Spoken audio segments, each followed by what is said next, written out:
Բարև ձեզ, Վարշավայից իր աշխատանքն է շարունակում ՎՏ Հայաստան Նյուզը, տաղավարում աշխատում է Ռազմիկ Մարտիրոսյանը։ Ձեռնամարտ և միմյանց ուղղությամբ շշերի նետում, Երևանի ավագանիում ծեծկռտուքին մասնակցել են նաև կանայք։ Ռուսաստանից շարունակվում են սպառնալիքները, Հայաստանը կարող է զրկվել հապկում քվեարկելու իրավունքից։ Ինչ է տալիս Հայաստանին հապկին անդամակցությունը։ Ռուսական սահմանափակումների տնտեսական հետևանքները, ինչ լուծումներ են փնտրում տնտեսվարողները։ Այս եւ այլ թեմաների վերաբերյալ կխոսենք առաջիկա րոպեներին։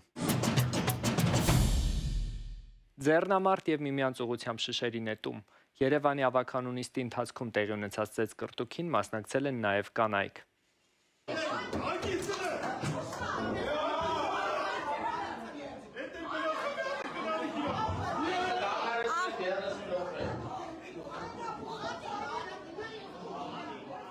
Լարվածությունն սկսվել է փոխքաղաքապետ Սուրեն Գրիգորյանի ելույթից հետո, նա անդիմությանը կոչ է արել առերեսվել իրականության հետ և մատնանշել է ընտրությունների արդյունքները։ Տեղից արձագանքող ավագանու ընդդիմադիր անդամներին փոխքաղաքապետ Արմեն Փամբուխչյանը նախ կոչ է արել հեռացնել դահլիճից, ապա ընդդիմադիրներն ու ՔՊԱ-ականները սկսել են տեղից լեզվակռիվ, որը վերածվել է ծեծկռտուքի։ Անմասն չեն մնացել նաև կանայք։ Հանրապետություն խմբակցությունից Անի Խաչատրյանը ջուր է լցրել ընդդիմադիր կանանցից մեկի վրա, որը նրան պատասխանել է ապտակով։ Նիստն ընդմիջվել է։ Հայաստանը պարտքերի պատճառով կարող է զրկվել հապկում քվեարկելու իրավունքից։ Ռուսաստանի արտաքին գործերի նախարարության մամուլի խոսնակ Մարիա Զախարովան է հայտարարել։ Զախարովան հիշեցրել է հապկ կանոնադրությունը, ըստ որի պետության նկատմամբ կարող են միջոցներ ձեռնարկվել, եթե այն չի կատարում իր պարտավորությունները, մասնավորապես եթե այն ունի 2 տարվա պարտք։ Միջոցները ներառում են նաև քվոտային պաշտոններում առաջադրվելու տվյալ պետության քաղաքացիների իրավունքի կասեցում, ինչպես նաև աշխատանքային մարմիններում քվեարկելու իրավունքից զրկում մինչև պարտքերի լրիվ մարումը։ Ինչ է տալիս Հայաստանին անդամակցությունը հապկին և ինչ է փոխվել սառեցումից հետո, ինչ սպառազինություն է ձեռք բերել Հայաստանը հապկի շրջանակում և դրանից դուրս։ Թեմաների վերաբերյալ կզրուցենք Ապրի Արմենիա վերլուծական կենտրոնի ավագ գիտաշխատող ռազմական փորձագետ Լեոնիդ Ներսիսյանի հետ։ Պարոն Ներսիսյան, Ռուսաստանից շարունակում են պարբերաբար սպառնալ Հայաստանին, որ Հայաստանը կարող է զրկվել հապկում քվեարկելու իրավունքից կամ առհասարակ անդամակցությունից, ինչ է տալիս Հայաստանին հապկին անդամակցությունը և ինչ է փոխվել օրինակ այդ անդամակցության սառեցումից հետո այս ամիսների կամ 1 տարվա ընթացքում։ Ձայնից զրկվելը կարծում եմ, որ բավականին ծիծաղալու է հնչում, երբ որ Հայաստանը սառեցրել է իր մասնակցությունը եւ չի գնում որևէ նիստերի, ու չի մասնակցում գործունեության մեջ, ոնց որ Հայաստանին այդ իրավունքը հիմա պետք էլ չի էլ օգտվում։ Իսկ եթե խոսենք ֆորմատից, Հայաստանի համար ինքը մինչև 20 թիվ ինչ որ մի դեր ուներ մենակ այդ ինչ որ էժանացված գներով զինտեխնիկա գնելու պահով, ուրիշ որևէ ակնկալիք ինձ թվում է սխալ կլներ ունենալ մինչև 2020 թիվել, հիմա էլ այդ գործոնն էլ Հայաստանին պետք չի, դրա համար չեմ կարծում, որ հապկի անդամակցությունից զրկվելը որևէ լուրջ խնդիրների կբերի։ Բայց առհասարակ նման սպառնալիքները ինչ նպատակ են հետապնդում։ Ակնհայտ է, որ Հայաստանը 1 տարուց ավելի է սառեցրել է իր անդամակցությունը, հետևաբար, երբ որ պարբերաբար սպառնում են առհասարակ զրկել անդամակցությունից, սրա նպատակը որն է, ինչ են ակնկալում, որ ինչ պետք է անի Հայաստանը։ Ինչ որ ճնշման ձև է, ես ինչքան հասկանում քաղաքական ու ճիշտը որ ասենք լեգալ ձև հանելու Հայաստանը հապկից չկա։ Հիմա այդ կազմակերպությունում ամեն վետոյի իրավունք ունի ամեն մասնակիցը, օրենքը խախտելով կարան հանեն երևի Հայաստանին, բայց դրանից ինձ թվում է ավելի շատ վնաս կլինի Ռուսաստանին եւ հապկին որպես կառույց, ինձ թվում է դա շատ լուրջ ռեպուտացիոն հարված կլինի, իսկ ուրիշ ստեղ ավելացնելու բան էլ առանձնապես չկա, Հայաստանը ասել է, որ չի վերադառնալու հապկ մի քանի անգամ արդեն, ոնց որ Հայաստանի տեղը դուրս գալու որոշումը Ռուսաստանը կընդունի, կստացվի։ Իսկ առհասարակ այս տարիների ընթացքում ինչ սպառազինություն է ձեռք բերել Հայաստանը հապկի շրջանակում և դրանից դուրս արդեն։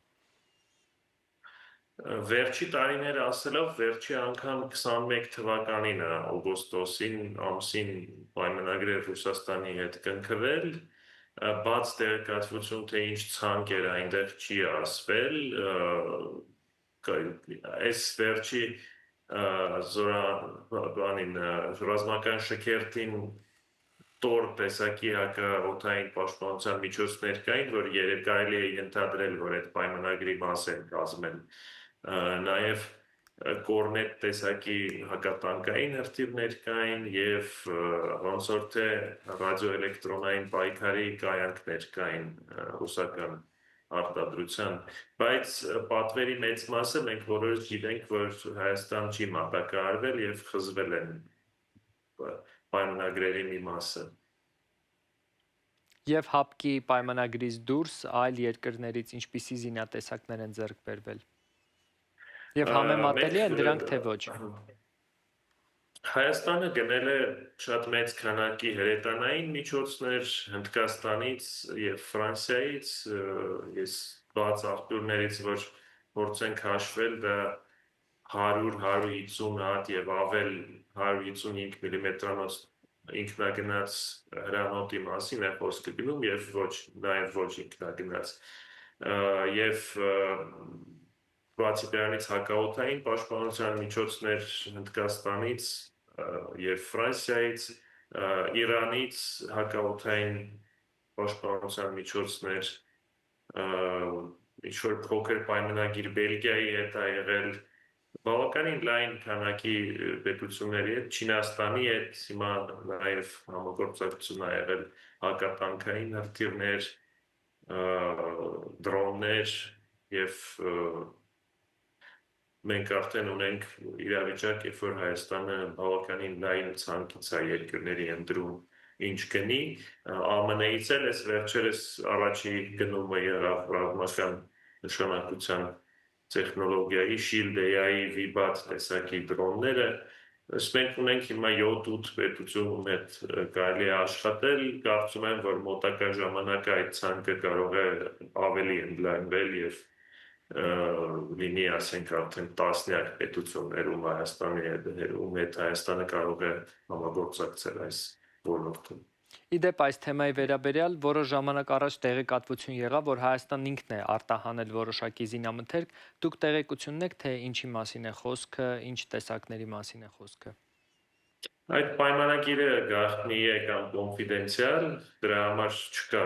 բաց տեղեկատվություն, կարելի է մենակ ենթադրել ելնելով նրանից, թե Հայաստանում ինչ տեսակի զենք ու զինամթերք է արտադրվում, մի քանի կատեգորիա կա, ԱԹՍ-ները, տեղական արտադրության, ռադիոէլեկտրոն պայքարի միջոցներ, ռադիոլոկացիոն կայաններ, հրետանային միջոցներ որոշ տեսակների, օրինակ գրադի մոդիֆիկացիա հայկական եւ մինամյոտներ եւ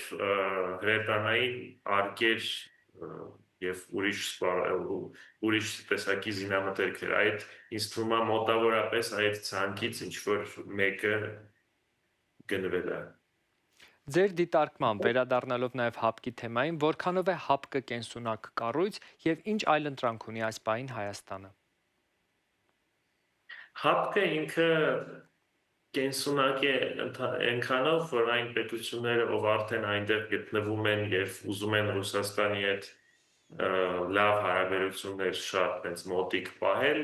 չեն կարող նա լքել, որովհետեւ շատ ցավոտ է դա Մոսկվան ընդունում,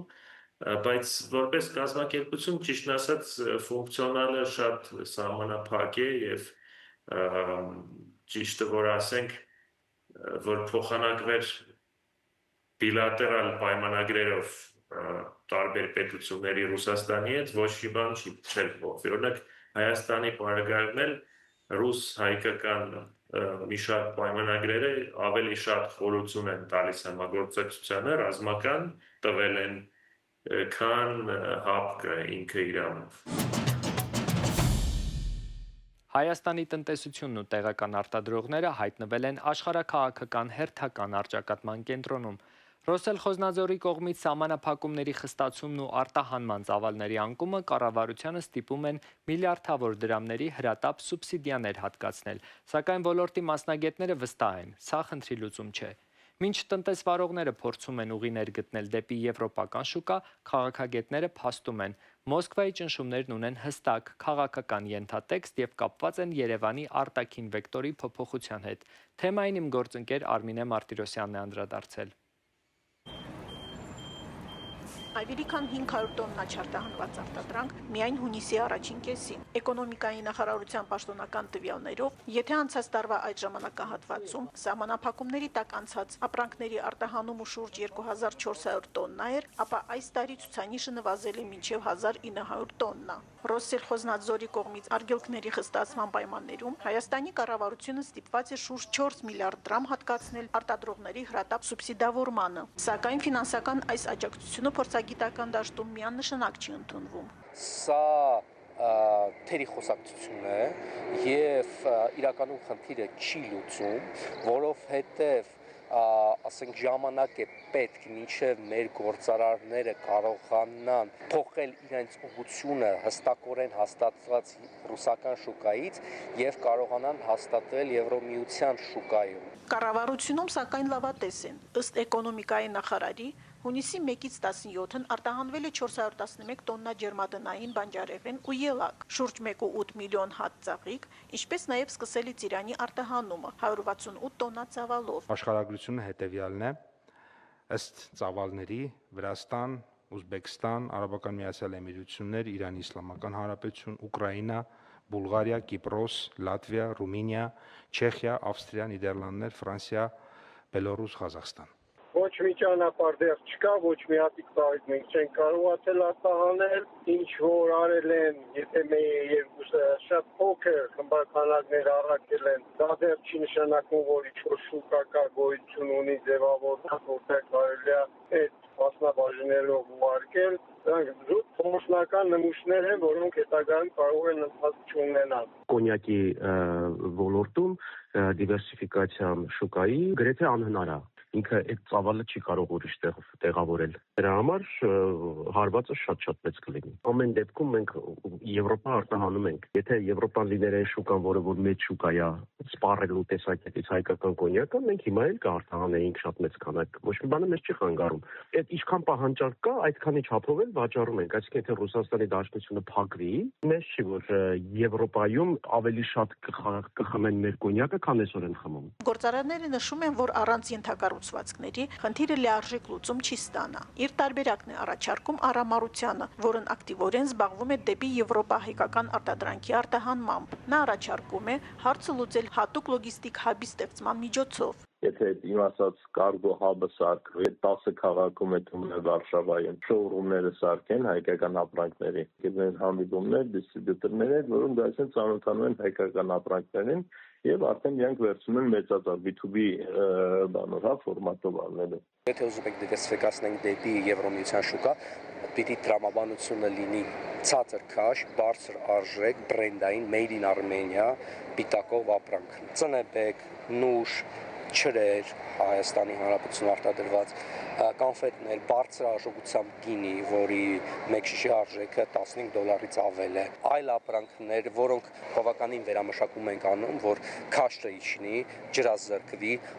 գինը բարձրանա։ Մինչ բիզնեսն ու տնտեսագետները լուծումներ են փնտրում, քաղաքագետները պնդում են, հարցն ունի բացառապես քաղաքական ենթատեքստ։ Ըստ նրանց, պատճառը Մոսկվայի դժգոհությունն է Եվրոպայի հետ մերձենալու Երևանի ձգտումների վերաբերյալ։ Մասնավորապես Ռուսաստանը պահանջում է Հայաստանից եվրոինտեգրման հարցով հանրաքվե անցկացնել։ Եթե Հայաստանը Եվրամիության անդամակցության օրենքը չի չեղարկում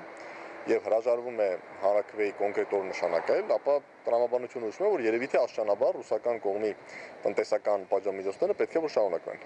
եւ գուցե նաեւ ավելի խորանան, օրինակ գազի գնի փոփոխություն կամ գազի մատակարարման դադարեցում, Ռուսաստանից որոշ ապրանքների Հայաստան արտահանման արգելք, Խոսքը կարող է գնալ ավիափոխադրումների արգելքի մասին, ֆինանսական փոխանցումների արգելքի մասին, Ռուսաստանի տարածքով երկաթուղով բեռնափոխադրումներ իրականացնելու արգելքի մասին, հայ աշխատող միգրանտների համար Ռուսաստանում խնդիրներ ստեղծելու եւ այլն եւ այլն։ Այսպիսով տնտեսական դիվերսիֆիկացման ճանապարհը Հայաստանի համար վերածվում է աշխարհաքաղաքական լուրջ քննության։ Մինչ քաղաքական դաշտում ընթանում է շահերի առճակատում, տեղական բիզնեսը ստիպված է նոր իրականությանը հարմարվել, ամեն օր կրելով իրական վնասներ։ Արմինե Մարտիրոսյան, ՎՏ Հայաստան News, Երևան։ Ղրիմն առանց բենզինի, էլեկտրաէներգիայի անջատումներով եւ ձախողված զբոսաշրջային սեզոնով։ Ոտտակի թղթակից Մարինա Բորիսպոլեցն է անդրադարձել թեմային։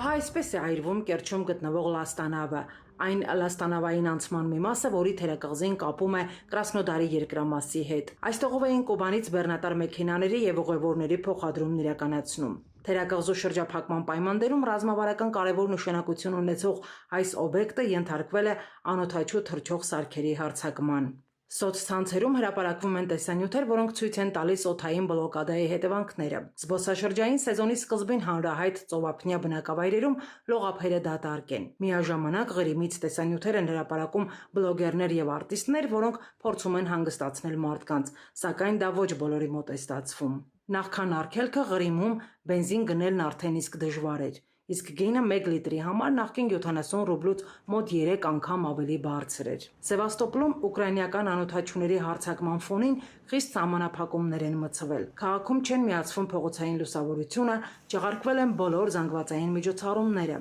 Առևտրի կենտրոններն ու սուպերմարկետները աշխատում են միայն մինչև ժամը 20:00, իսկ հասարակական տրանսպորտը մինչև 21:00։ Գործում են նաև էլեկտրաէներգիայի անջատումների գրաֆիկներ։ Խանութներում սնունդ կա, սակայն այն վաճառվում է սահմանափակ քանակով։ Մանկական Արտեկ ճամբարը չեղարկել է առաջիկա բոլոր հերթափոխերը։ Ծնողների խոսքով տուն են ուղարկել անգամ այն երեխաներին, որոնք արդեն ժամանել էին ճամբար։ Միևնույն ժամանակ զբոսաշրջիկները բողոքում են, որ չեն կարողանում նույնիսկ գնացքով դուրս գալ Ղրիմից։ Ղրիմի թատերական ժողովրդի մեջլիսի ղեկավար Ռեֆատ Չուբարովը կոչ է արել ռուսներին լքել Ղրիմը, քանի դեռ գործում է Կերչի կամուրջը։ Ըստ նրա, եթե այս անցումն էլ կորսվի, օկուպացված Ղրիմը լոգիստիկ առումով կվերածվի կղզու։